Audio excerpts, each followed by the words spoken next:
Hello students, welcome to BBBN online classes. So, in our previous video, we were reading the chapter A Truly Beautiful Mind, and it is this chapter is based upon the life events of Einstein.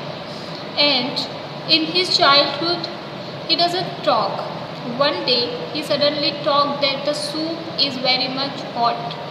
Okay, the soup is so hot. So his parents were shocked, and when he was asked that why he didn't spoke a word before, then he said that there is no need to speak actually, because everything was going on in order.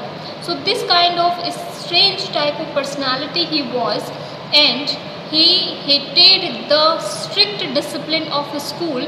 That is why he joined Munich for his further studies. Then we have just completed that Albert Einstein married Meleva, who was very much intellectual, but in 1903 जो है उन्होंने happily वो लोग separate हो गए. 1903 से उनकी life में जो है दो बच्चे हुए, उनके हैप्पीली मैरिड थे, और उसके बाद में कुछ परेशानियां शुरू हो गई, जिसकी वजह से 1919 में उन्होंने डाइवोर्स ले लिया था. और ये सारी चीज़ें जो है प्रोफेशनलिज्म के साथ, पर्सनल लेवल के साथ में प्रोफेशनलिज्म को भी बहुत ज़्यादा अफेक्ट करती है.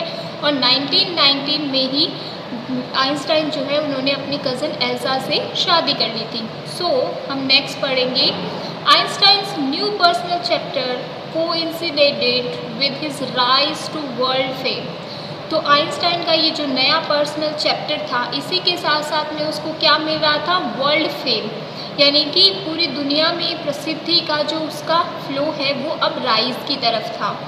इन 1915 he had published his general theory of relativity which provided a new interpretation of gravity. 1915 में उन्होंने अपनी जनरल थ्योरी ऑफ रिलेटिविटी दी थी, जिसने कि ग्रेविटी को एक नया ही इंटरप्रिटेशन दिया था, एक नया ही लुक दिया था उसे देखने का.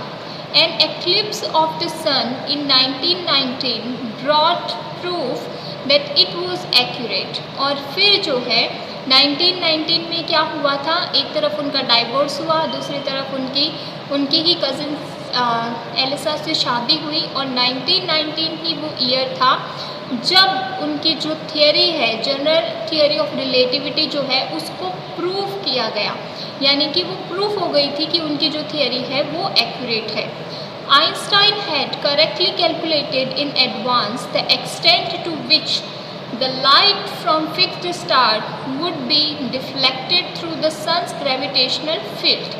और इस थ्योरी में आइंस्टाइन ने जो है करेक्टली कैलकुलेटेड इन एडवांस, उन्होंने पहले से ही कैलकुलेट कर लिया था, वो भी सही कैलकुलेट कर लिया था कि किस एक्सटेंट पर लाइट जो है वो कहाँ से फिक्स्ड स्टार से डिफ्लेक्ट यानी चेंज करती है अपना direction through the sun's gravitational field, जो सन है उसकी ग्रेविटेशनल फील्ड पर अट्रैक्ट होके.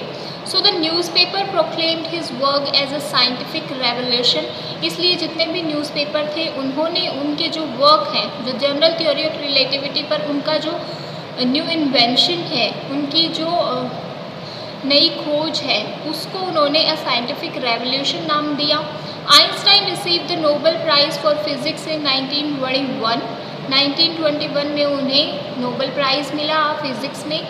He was showered with honors and invitations from all over the world and lauded by the press. जितने भी सम्मान है, इनविटेशन है बड़े बड़ी जगहों से, यूनिवर्सिटीज़ से, वहाँ वो क्या हो गए, उन पर शावर हो गए, यानी कि एक के बाद एक जो है उनको ऑनर किया जा रहा था, उनको इनवाइट किया जा रहा था, अपने ही देश में नहीं बल्कि ऑल ओवर द वर्ल्ड. और प्रेस जो है यानी कि न्यूज़पेपर जो है वो उनकी तारीफ़ों के पुल बांध रहे थे. When the Nazis came to power in Germany in 1933, Einstein immigrated to the United States. तो 1933 में जब जर्मनी में नाजी लोग जो थे वो पावर में आए, सत्ता उनके हाथ में आई, तो आइंस्टाइन जो है वो यूनाइटेड स्टेट चले गए. 5 years later, the discovery of nuclear fission in Berlin had American physicists in an uproar. 5 साल साल बाद में discovery of nuclear fission in Berlin, nuclear जो है उसकी खोज जो बर्लिन में हुई थी, उससे अमेरिका के जो फिजिशियंस थे वो बहुत ज़्यादा अपसेट थे। Many of them had fled from fascism, और कई लोग जो है वो फ्रांस से चले भी गए थे, यानी भाग गए थे। जस्ट एज आइंस्टाइन हैड, जिस तरीके से आइंस्टाइन जो है वो जर्मनी छोड़ के चले गए थे। And now they were afraid the Nazis could build and use an atomic bomb, और अब जो है पूरी दुनिया को ये लग रहा था कि नाजीज क्या करेंगे, बम बना लेंगे, एटॉमिक बम बना लेंगे, और पूरी दुनिया को उससे खतरा जो है वो शुरू हो जाएगा। At the urging of a colleague, Einstein wrote a letter to the American President Franklin D. Roosevelt on 2 August 1939, in which he warned, तो अपने एक कलीग के अर्ज करने पे, यानी कि बहुत ज़्यादा उसने रिक्वेस्ट की थी उनके कलीग ने आइंस्टाइन से, तो आइंस्टाइन ने अमेरिकन प्रेसिडेंट जो उस समय के थे फ्रैंकलिन डी रूजवेल्ट, उनको एक पत्र लिखा जिसकी डेट हमें दी गई है 2 अगस्त 1939 को, और उसमें उन्होंने warning the.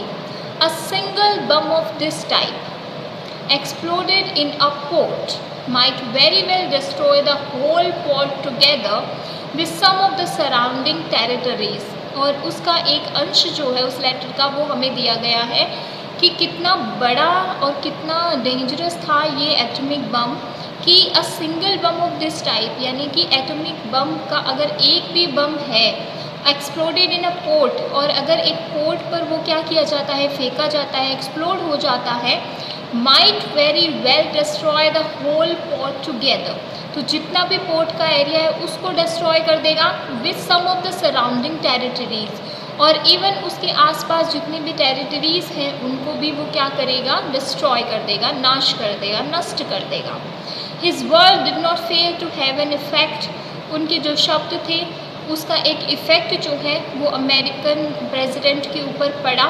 The Americans developed the atomic bomb in a secret project of their own and dropped it on the Japanese cities of Hiroshima and Nagasaki in August 1945। तो अमेरिकन जो है उन्होंने सीक्रेटली एक प्रोजेक्ट जो है वो तैयार किया जिसमें उन्होंने एटॉमिक बम तैयार किया, और 19 अगस्त 1945 को उन्होंने जापानीज़ की जो सिटी है दो, हिरोशिमा और नागासाकी, वहाँ पर वो बम जो है वो गिरा दिया था, जिसके लिए अमेरिका को बहुत ज़्यादा क्रिटिसिज्म भी झेलना पड़ा था। और इवन जो हमारे आइंस्टाइन थे वो सिर्फ ये चाहते थे कि उस एटॉमिक बम को किसी ना किसी तरीके से रोका जाए, बट उनका जो इफ़ेक्ट था वो तो अलग ही हो गया, क्योंकि अमेरिकन प्रेसिडेंट ने ये सारा का सारा बचाने से लेकर उन्होंने अपने हथियार डेवलप करने में लगाया, जिससे कि आइंस्टाइन बिल्कुल भी खुश नहीं थे। So Einstein was deeply shaken by the extent of the destruction, किस तरीके से आइंस्टाइन जो है उसका इफ़ेक्ट, उनको इफ़ेक्ट पड़ा, इन सारी चीज़ों को लेकर हम ये पढ़ेंगे अपने नेक्स्ट वीडियो में। Thank you.